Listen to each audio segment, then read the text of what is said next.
ओम शांति। देवियों के नवरात्रे चल रहे हैं। अष्टमी और नवमी की पूजा की तैयारियां कर रहे हैं। लेकिन हमें ध्यान रखना है कि अष्टमी की पूजा को हमें संपन्न कैसे करना है और देवियों का आह्वान कैसे करना है।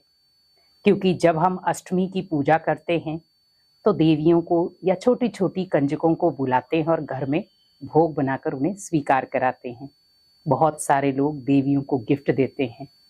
छोटी छोटी कंजकें जब घर में आती हैं, एक रौनक सी छा जाती है। लेकिन हमें ये ध्यान रखना है कि हम छोटी छोटी कंजकों को बुला रहे हैं, उन्हें ओनली बच्चियां ना समझें, उन्हें आप देवियों का रूप समझें। क्योंकि वो देवियां जहां पर उन्हें पवित्रता, सुख और शांति का प्रतीक माना जाता है। तो जब छोटी छोटी कंजकें आपके घर में आती हैं तो आप उनके बड़े प्यार से पैर धोते हैं। तो आप पैर तो धोते हैं लेकिन साथ में उनकी ब्लेसिंग भी लें। क्योंकि जो छोटी छोटी कुमारियां होती हैं वो प्योर होती हैं, उन्हें इम्प्योरिटी का जरा भी कोई पता नहीं होता। और आप जब उन आत्माओं की ब्लेसिंग लेंगे तो वो ब्लेसिंग आपके मुश्किल समय में आपको सपोर्ट करेगी। कहते हैं ना, दुआएं एक ऐसी शक्ति हैं जो मुश्किल घड़ी में आपके साथ होती हैं। भले कोई इंसान आपके साथ खड़ा हो या ना हो, पर दुआएं हमेशा साथ रहती हैं। तो हमें कोशिश यही करनी है कि हम दुआएं कमाएं। हमने धन भी कमाया, पर कई बार धन भी काम नहीं आता। हमने संबंध कमाए, लेकिन संबंध भी कई बार काम नहीं आते। काम आती हैं दुआएं या पुण्य कर्म। क्योंकि जब अष्टमी पे आप सुबह सुबह बड़े प्यार से भोग बनाते हैं, हलवा, पूड़ी, चने, तो ये बनाते हैं, हर कोई घर में बनाता है और देवियों को बड़े प्यार से स्वीकार कराते हैं।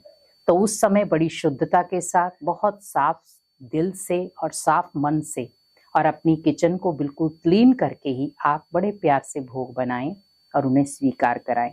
और फील यही करें कि हम बड़े प्यार से देवियों के लिए भी भोग बना रहे हैं और भगवान के लिए भी। क्योंकि जब भगवान स्वीकार करेगा तभी तो शक्तियां स्वीकार करेंगी। कहते हैं ना, शिव स्वीकार करेगा तो शक्तियां स्वीकार करेंगी। तो हमें बड़े प्यार से शिव भगवान के लिए भी भोग बनाना है और शक्तियों के लिए भी। और जब आप वो भोग स्वीकार कराते हैं उस समय बहुत पॉजिटिव थॉट्स हों कि देखो हमारे घर में कितनी देवियां आई हैं। और उन सभी देवियों को आपके घर में जो बना हुआ मंदिर है वहां पर कुछ क्षण के लिए खड़ा करें और वहां पर आप देवियों के जो जयकारे लगाते हैं वो लगवाएं। क्योंकि जो घर का मंदिर है, कई बार हम भूल जाते हैं कि उस मंदिर की आस्था क्या है। मैं तो यही कहूंगी, आपके घर में जहां पर भी, जिस भी कमरे में मंदिर है वहां पर ही आप देवियों को बिठाएं, ताकि उनके जो वाइब्रेशन है वो आपके मंदिर तक पहुंचे। क्योंकि आपने घर में भले छोटा मंदिर बनाया है या बड़ा मंदिर बनाया है, पर आप कोशिश यही करें कि वहां के जो वाइब्रेशन है, क्योंकि आप घर में देवियों को ला रहे हैं तो देवियों का स्थान कहाँ है? मंदिर में। अब आप किसी भी हॉल में, कमरे में, कहीं पे भी उनको बिठा रहे हैं तो आप ये ध्यान रखें उनका स्थान मंदिर में है। तो घर में जहां पर भी आपने मंदिर बनाया है, जिस कमरे में भी आपने मंदिर बनाया है, वहां पर ही आप देवियों को बिठाएं और उन्हें बड़े प्यार से भोग लगाएं। जो भी आप देवियों के लिए, कंजकों के लिए प्रक्रिया करते हैं वो वहीं करें। तो इससे क्या होगा, वो जयकारे लगाएंगी या आप जिस भी श्रद्धा से उनके साथ वो बातचीत कर रहे हैं, जो भी कर रहे हैं, क्योंकि उस समय सभी के मन में एक सकारात्मक भाव होता है। तो उस भाव को वो कमरा या वो मंदिर का जो स्थल है वो उसे खींचेगा। तो आप सोचो, जब भी आप उस जगह पर बैठोगे आपको वही सीन याद आएगा कि हाँ देखो यहाँ पर कितनी सारी देवियां बैठी थी। और देवियों को कोशिश करें, जब आप छोटी छोटी कंजकें लेकर आते हो तो आप उनके सिर पर लाल चुन्नी जरूर डालें। क्योंकि देवियों को आपने देखा होगा, जब भी हम देवियों की पूजा करते तो उनके ऊपर, सिर के ऊपर लाल चुन्नी होती। छोटी छोटी चुन्नियां ले आएं। कोशिश करें कंजकें जो है बिल्कुल छोटी छोटी होनी चाहिए। जिनके साथ आप जब बातचीत करेंगे तो वो छोटी छोटी प्यारी प्यारी सी कंजकें जो हैं वो दिल के भाव को छू जाती हैं। हम, क्योंकि बहुत सारे लोगों की भावना होती है छोटी छोटी कंजकें बुलाए और उन्हें बड़े प्यार से श्रृंगारे।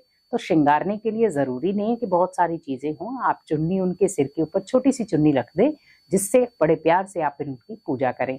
तो इससे आपके घर की नकारात्मकता भी खत्म होगी और आपके घर में आप जिस तरीके से देवियों का आह्वान कर रहे हैं वो देवियों का आह्वान भी होगा और देवियां आपके घर में आएंगी भी।